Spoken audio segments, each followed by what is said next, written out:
नमस्कार, मी ज्ञानेश्वर शेंडगे. आजचा विषय आहे म्युच्युअल फंड आणि एस-आय-पी. बऱ्याचशा वेळा म्युच्युअल फंड आणि एस-आय-पी याच्यामध्ये लोकांचा बहुधा गोंधळ झालेला असतो. एस-आय-पी म्हणजे काय आणि म्युच्युअल फंड म्हणजे काय? तर या दोन गोष्टीतला मी फरक सांगणार आहे तुम्हाला.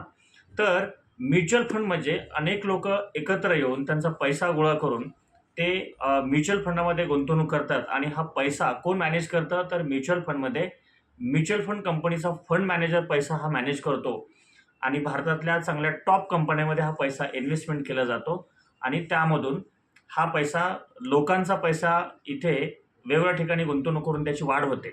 तर यामध्ये एस-आय-पी तर या म्युच्युअल फंडात पैसा लावण्यासाठी एक माध्यम आहे किंवा साधन आहे म्हणजे एस-आय-पी म्हणजे सिस्टमॅटिक इन्व्हेस्टमेंट प्लॅन. अशा पद्धतीने तुम्ही तुमचा पैसा हा मार्केटमध्ये गुंतवत असता आणि गुंतवलेला पैसा वाढ करण्यासाठी फंड मॅनेजर या चांगल्या कंपन्यांमध्ये गुंतवणूक करून तो पैसा तुमचा कंटिन्यू ग्रो होत असतो आणि तुमची संपत्ती वाढण्यासाठी तुम्हाला म्युच्युअल फंडामध्ये मदत होत असते. अशा पद्धतीने तुम्ही तुमची संपत्ती वाढवत असता.